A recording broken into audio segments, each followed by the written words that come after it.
Guys, आज हम बात करने वाले हैं स्टेट इनइक्वालिटी इन इंडिया के बारे में। मैंने बहुत कुछ आपको बता दिया था, लेकिन अभी मैंने देखा कि आपको ऑडियो नहीं जा रही है।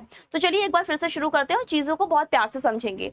हम बात कर रहे हैं स्टेट इनइक्वालिटी के बारे में। अलग अलग राज्यों की अलग अलग इनकम है, अलग अलग लोग अलग अलग अमाउंट के साथ अपना खर्च करते हैं, अलग अलग लोग अलग अलग अमाउंट को कमाते हैं, साथ में अलग अलग संपत्तियां हैं। मतलब देखा जाए तो हमारे भारत में अलग अलग स्टेट की अलग अलग अमीरी और गरीबी है, और उसी आंकड़ों को हम आज बात करेंगे, क्योंकि अभी रिसेंटली वर्ल्ड बैंक ने एक रिपोर्ट को जारी किया है।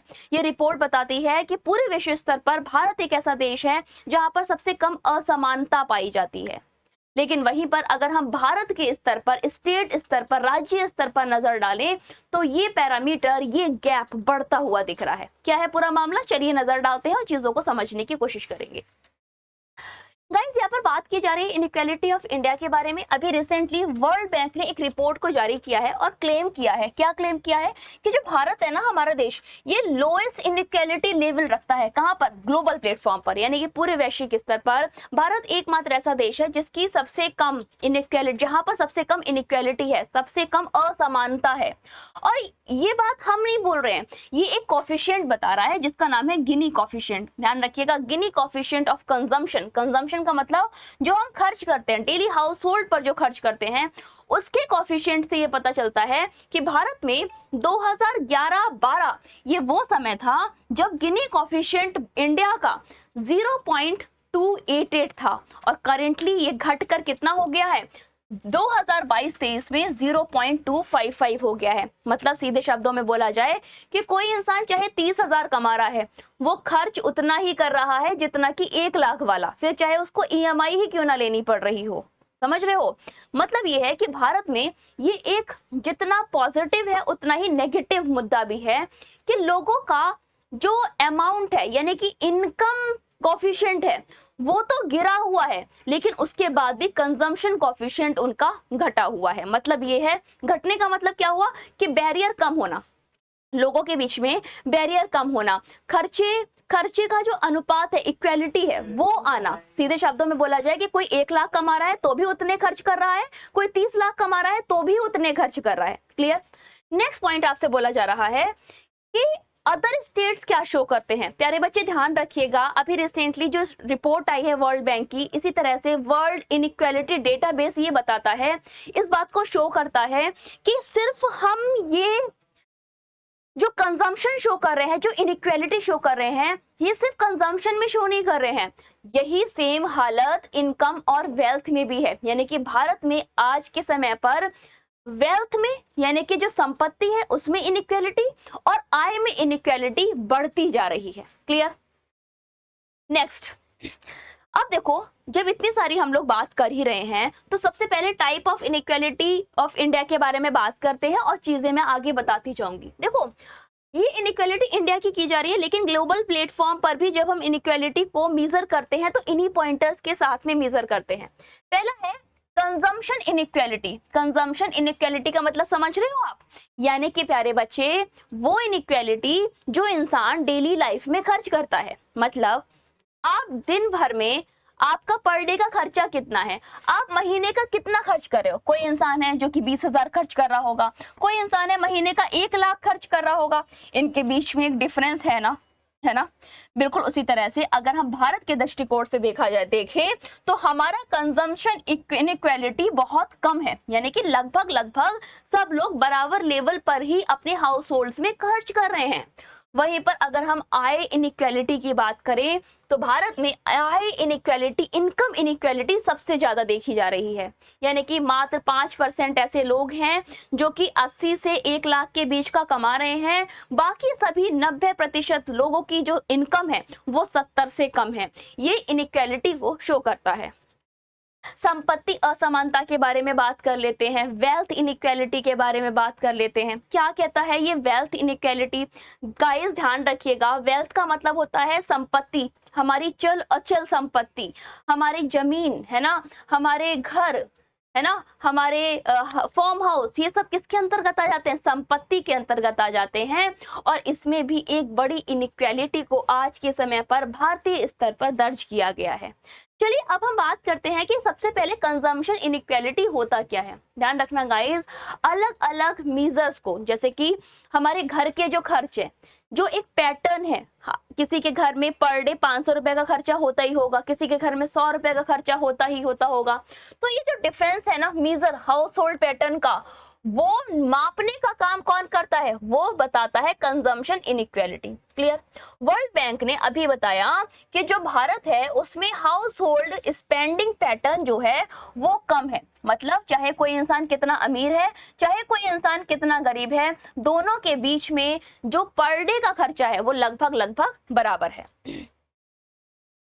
अब बात करते हैं रिपोर्टेड बाय वर्ल्ड बैंक के द्वारा कि उन्होंने इस बात को किस तरह से शो किया है। उन्होंने बताया है कि ये ना आपकी रिपोर्ट तो शो कर रहा है, बट लिटरली ये आपके रियल इनइक्वालिटी को शो नहीं कर रहा है, मतलब ये सच्चाई नहीं बता रहा है।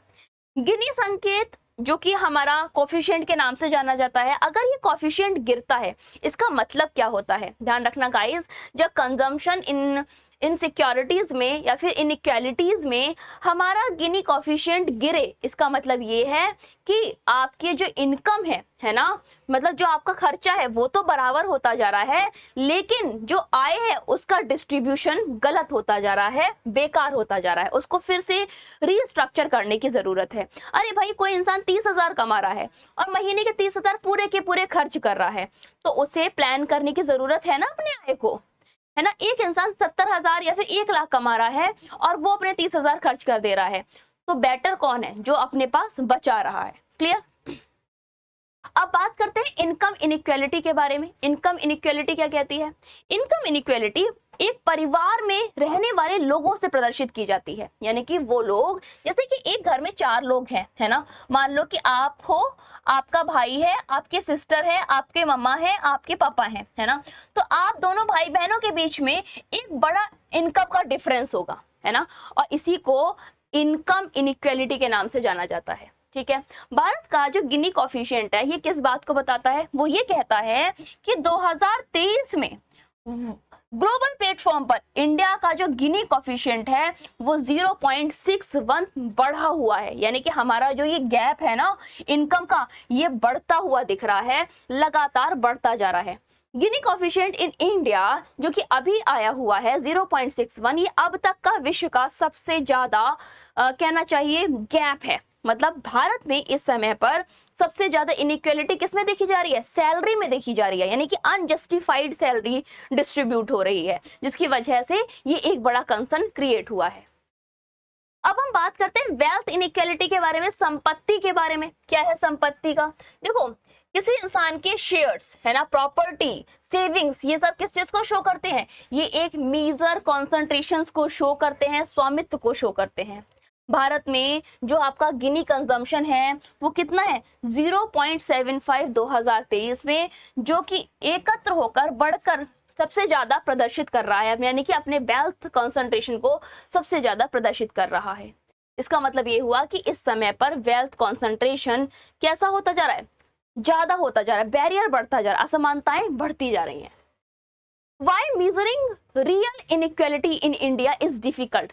इस समय भारत में जो रियल इनइक्वालिटी है उसको शो करना मुश्किल क्यों हो रहा है, क्योंकि गाइस हम इतना प्रॉपर सर्वे नहीं कर पा रहे हैं, हमारे पास टैक्स डेटा की लिमिटेशंस हैं, कोई सिस्टमेटिकल अरेंजमेंट नहीं है जिसके थ्रू किसी के वेल्थ को के आंकड़े को निकाला जा सके, उसके सेंसस को देखा जा सके। गिनी कोफिशिएंट में कुछ लिमिटेशंस होती हैं, उतना ही वो माप सकता है। भारत में इनइक्वालिटी का एक बड़ा प्रभाव है, यानी कि असमानताएं बहुत हैं, और साथ में कॉन्स्टिट्यूशनल और पॉलिसी कॉन्टेक्स्ट पर भी हमको ध्यान देने की जरूरत है। चलिए सर्वे सीमाओं की बात कर लेते हैं। जैसे कि बहुत सारे ऐसे लोग होते हैं जो कि ज्यादा धन कमाते हैं लेकिन अपने धन को छिपा कर रखते हैं और वो पकड़े नहीं जाते हैं। 2011-2023 के बीच में एक बड़े हमारे कहना चाहिए अमाउंट में या फिर कहना चाहिए इनकम में डिफरेंस को देखा गया। ये किस बात को शो करता है, ये शो करता है कि कई सारे ऐसे लोग हैं जिन्होंने अपने धन को छुपा के रखा है। चलिए इन सब चीजों को आगे बढ़ाते हुए हमको ये समझना अब जरूरी है कि जो ये भारत में इनकम इनइक्वालिटी बढ़ रही है उसको हम कैसे सुधार सकते हैं। ध्यान रखिएगा गाइस, जैसे कि प्रोग्रेसिव टैक्सेशन हो गया, टैक्सेशन को बढ़ा के, है ना, यूनिवर्सल पब्लिक सर्विसेज को देकर जो लोग नीचे स्तर पर हैं उनको ऊपर लाना, फॉर्मल फाइनेंशियल एक्सेस प्रोवाइड करना, स्किल देना जिससे कि लोगों की जॉब मिल पाए, और साथ में डेटा का बेहतर एकीकरण करना, डेटा को बेहतर तरीके से कलेक्ट करना। अगर ये सब काम हम अच्छे से कर लेते हैं तो कहीं ना कहीं पर हम क्या कर पाएंगे, हम लोगों की मदद कर पाएंगे और भारत में जो कहना चाहिए इनइक्वालिटी है उसको कम कर पाएंगे। अच्छा, यही चीज जब हम स्टेट के बारे में बात करते हैं, स्तर पे बात करते हैं, स्टेट लेवल पर बात करते हैं, किसके, इंडियन स्टेट की बात करते हैं। प्यारे बच्चे ध्यान रखिएगा, इंडियन स्टेट में अलग अलग स्टेट हैं और ये अलग अलग तरह की इनइक्वालिटीज को शो करते हैं। यानी कि भारत में जो इनइक्वालिटी का आंकड़ा है वो अलग अलग देशों में अलग अलग तरह का है। मैं ये बात क्यों कह रही हूँ, चलो इस पर एक बार नजर डालते हैं। जैसे कि अगर आप तमिलनाडु की तरफ चले जाइए, किसकी तरफ चले जाइए, तमिलनाडु की तरफ चले जाइए या फिर केरला की तरफ चले जाइए, है ना, यहाँ पर लोगों की जो इनइक्वालिटी है, इनकम इनइक्वालिटी है, ये कैसी है, ये कम है ना, यानी कि आपस में लगभग लगभग बराबर हैं। वहीं पर जब हम नॉर्थ इंडिया की तरफ आते हैं, उत्तर प्रदेश की तरफ आते हैं, ओडिशा की तरफ आते हैं, तो यहाँ पर अर्थव्यवस्था, इकोनॉमी सबसे ज्यादा कमजोर है। तो ध्यान रखिएगा ये चीज। जैसे कि उत्तर प्रदेश हो गया, क्या हो गया बच्चे, जैसे कि उत्तर प्रदेश हो गया, जैसे कि उत्तर प्रदेश, बिहार, ओडिशा, ये वो रीजन है जहां पर इकोनॉमिकल कंडीशन सबसे ज्यादा कंसर्न्ड है। यानी कि उत्तर प्रदेश, भारत, बिहार और ये आपका कौन सा कहलाता है, ओडिशा, ये वो रीजन है जहां पर इनकम इनइक्वालिटी सबसे ज्यादा है। वहीं पर महाराष्ट्र की तरफ आप चले जाइए, तमिलनाडु की तरफ आप चले जाइए, तो डेटा कहता है कि यहाँ पर इनइक्वालिटी सबसे कम है। क्लियर, चले ओके गाइस, तो ये था पूरा टॉपिक जिसमें हम लोगों ने स्टेट इनइक्वालिटी के बारे में और ग्लोबल इनइक्वालिटी के बारे में बात किया। लेकिन आप लोग अपनी क्या राय रखते हो उसे कमेंट बॉक्स में लिखते रहिएगा।